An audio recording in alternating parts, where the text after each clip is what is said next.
Hello, welcome to Captain Dorja's Armory. This is Captain Dorja, and a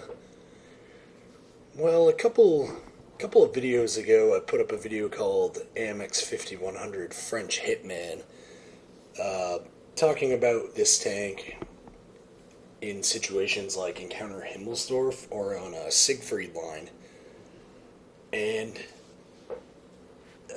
right after I put that up, I had this match. This was a really good match, and as you can see, it's on Encounter Himmelsdorf.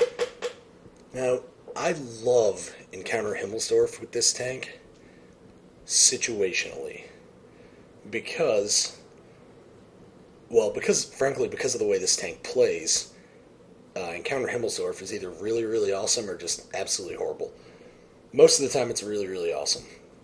Now, what the AMX 5100 excels at, and what a lot of the French tanks with the autoloaders, or any tank with an autoloader excels at, is assassinating low health enemies, or finding a one-on-one engagement where they can destroy their enemy before the enemy can put effective return fire on them. And Encounter Himmelsdorf really provides you with a lot of opportunities for that. My strategy in the 5100 on this map is to go down into the town, assuming enough people go onto the hill to actually hold it. Because down in the town, what you get is much more favorable for this tank. Early on, when you go down into the town here, the early game you get one-on-one situations where you can find a solitary enemy vehicle and just obliterate them with your burst damage, and then run away to reload. And you can do it in relative safety because generally only about 4 or 5 people go down into the town. So, you'll engage one and kill him, and then you'll know that there's only about 4 left, and 3 of them will be detected engaging your teammates, and you really only have to worry about the 4th one. And as long as you come back to a secure location to reload, you don't really even have to worry about that. So you can basically maraud with impunity early game in this thing. And the other thing early game that you can do is you can sort of hang back and allow some of your allies to get engaged with 1 or 2 enemy tanks, because there's usually only 4 or 5 tanks in the entire town. So you let an overeager enemy charge into your teammates, and then you swoop in from an unexpected direction and just destroy them and run away. That's kind of how the early game usually pans out, and then the late game again pans out pretty favorably for this tank. You get to assassinate the low tier enemies, so that's what this tank is good at: assassinating low health, assassinating low health enemies, finding a 1v1 that you can destroy the enemy in really fast, and swooping in from an unexpected direction in an engagement where no one is thinking of you. If you go hill, you're not getting one-on-ones. You're getting giant groups where you can get alpha'd. Alpha damage is the enemy of this tank, and the other thing is you don't get low health enemies that you can pick off with maybe 1 or 2 shots until the battle on the hill is either won or you're dead. So early game, if you go hill, you're ineffective because you can't risk coming out to fire or you get alpha'd to death. And late game, anybody can clean up the one-shots, so you're basically never effective if you go hill. So immediately at the start of this match,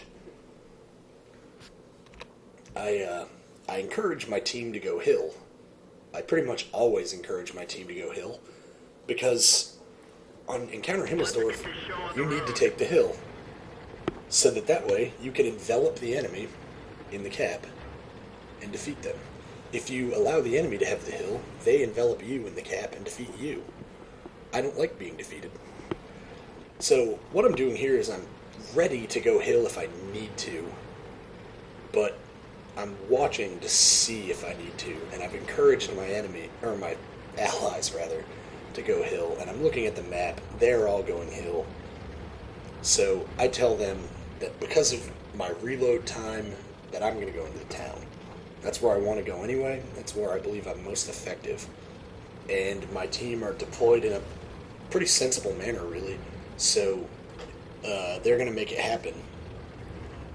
So I come rolling down into the church square. Now what I'm thinking is I'll either roll out to the railroad track where maybe one or two guys will go and I'll pick on them, or I'll kind of roll into the center and see what happens and react to enemy movements. And immediately right here I get a golden opportunity. That T-34 and Super Pershing, they're coming charging in to engage our IS-3. Now, what I'm doing here is this T-34 is completely fixated on the IS-3, so I'm going to punish him. So I put one into him. Now, I'm worried about the T-29s over here. I'm not too worried about the T-50-2 just because his damage output is so low. What I'm worried about here is killing this T-34 before he can do more damage to the IS-3. Now, I do see the Super Pershing, and I know I'm going to get shot by him. I get lucky, and all I do is track damage. And we've killed the T-34, and what I'm thinking is, I put my last shot into the Super Pershing, and I start to withdraw. He'll start chasing me, the IS-3 can put a big hit into him, he'll be at low health, and then he won't want to fight. And as you can see, that's exactly what has happened. So now I'm on my reload cycle, and what I want to do is I want to try and keep this T-50-2 from coming around and killing our Ferdinand. So I'm sort of being like intimidation factor over here. The T-50 is not having it. And I'm looking at this T-29, and he is either stock, a bot, or an idiot. I'm not sure which. He might have the 90 mil, but he might only have the 76, and he's driving like a complete scrub nub, so he just got obliterated. Obviously, I did not have to worry about him. Now, I see this IS. That IS is a little bit more something that I need to worry about. You can see our IS-3's cleaned up the Super Pershing, and he's advancing on the 8 line. The T-50-2 puts another harassing shot into me. The Ferdinand is squaring off with the T-50-2. I'm over here. I'm going to go one-on-one with this IS. And I feel confident going one-on-one with an IS because I've got a clip that allows me to do 1,800 damage on average. So I can, on average, it'll take me 5 shots to kill this guy. And I've got a 6-shot clip, so I should be able to do it. Now, he's too smart to allow me to easily flank him, and I don't want to go front to front, because he's got a very powerful gun for a tier 7. So even though he'll probably only get in 1 shot, it'll probably be 1 really powerful shot. So I go around him, and he gets hit by our 30 and drop to 1,000 HP. So that is going to allow me to kill him on average in 4 shots instead of 5, and maybe 3 high damage rolls. So you can see the IS puts a huge hit into me, and he breaks my turret. And I put 5 into him rather, and kill him. My 3rd shot onto the IS actually bounced. So that IS has actually really hurt me a lot. He got a humongous damage roll, but he's now dead. But you can also see we've lost the hill. But it's still an even game, 10-10. So what I'm thinking is I need to help this IS-3. I need to rush over here while I reload and just mop up everything over here so that I can get in position to ambush the 3 guys coming off the hill. There's an IS-6, another IS-6, and a KV-5. So what I'm wanting to do here is I'm wanting to come in and clean up this T-29 ASAP and polish off this 59-16 because the enemy knows where all of our tanks are. We're all over by the train station except our Tiger. So those IS-6s are going to be deploying and ready to react to an enemy team over by this train station. I don't want to be here anymore. So I'm just trying to kill those 2 guys and get out of here. So mission accomplished. We've killed those 2 guys. And so I only had 1 shell left in my clip. So I go for a reload and I start redeploying. The Tiger's holding this position. The Ferdinand is basically staying in the same place. The IS-3 looks like he's coming with me, and you can see me letting my team know that while I reload, I'm going to go on a flank. And the reason why I'm going to come flanking over here is because I know this KV-5 and IS-6s are probably going to go straight like this. And with a tank like the 5100, why appear right here with conventional heavy tank tactics when I can drive over here and appear behind them almost like a fast medium? So as you can see, the enemy's doing almost exactly what I predicted.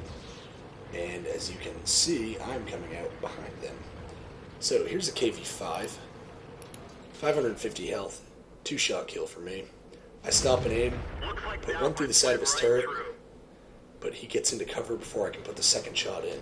Now I'm worried about this IS-6 who's advancing on me. This IS-6 is going to get a shot at me. So I do something that's actually fairly stupid. I fire a suppressing shot. Boom. And I get lucky. My suppressing shot hits. Not only that, but it hits Pens and does damage and makes him miss. And there you can see the vagaries of this gun. My suppression shot hits Pens and does damage. But when I stop and aim at that KV-5 to finish him off, I miss. So now I'm in a pickle. I only got 2 shells left in my clip, and I'm about to take a huge hit from that IS-6. Boom. Luckily, he rolled low. I'm going to pause for a second. Now, if I had hit that KV-5 with the second shot I fired at him, I would have 3 in my clip instead of 2. 3 shots from this gun on average will do 900 damage. That IS-6 has 907 health. Now, it's never a good idea to rely on your guns doing above average damage, but in the position I'm in, could be better. These 2 IS-6 drivers were good. Now, here's what's going through my mind right now. The IS-6 that my gun is pointing at, he is basically stopped at engaging. This IS-6 over here, he is flanking. Now, if I turn around and exit towards that IS-3, this IS-6 can repair his track, come out and shoot me in the back, and this IS-6 can drive over and also shoot me in the back. I can't survive 2 hits from an IS-6. So if I reverse out of here, or turn around and drive backwards out of here, I'll probably be killed.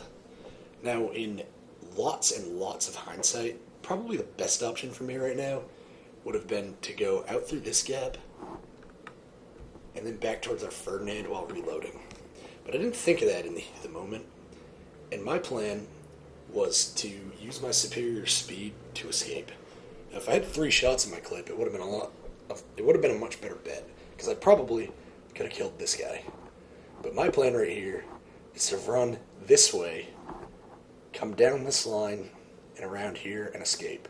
Because I'm thinking this IS-6 is going to maneuver like that and come out over here, expecting me to run back somewhere over here.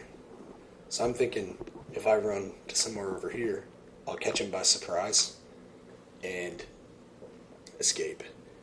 And as I do that, it would just be discourteous of me to not do a drive-by shooting on this guy. So that's my plan. So here we go. I'm going for it. Drive-by shooting time. 1, 2. Okay, if I'd had a 3rd shot, I almost certainly would have killed that guy. He fires into me. I got 47 health left. And as I'm making my escape, boom. That second IS-6 figured out what I was going to do, stopped flanking, turned around, and killed me. So props to those 2 IS-6 drivers. They were really good. But in the distraction and the damage that I dealt to the enemy right there on my drive-by, it allowed our team to kill one of the IS-6s. So that was a pretty successful match for me. I did 4,900 damage. I feel like I played pretty well. At the end there, I probably could have escaped if I had gone out towards the Tiger instead of trying what I did. But I didn't think of that, honestly, until just now. And it's been like 3 weeks since this battle, and this is like the 5th time I've watched this replay. So, obviously I can't do something that didn't occur to me. But I think with 4 kills and 5,000 damage done, that was a pretty successful battle. And as you can see, my team close in on the remaining IS-6, and we knock him out, and we get the win.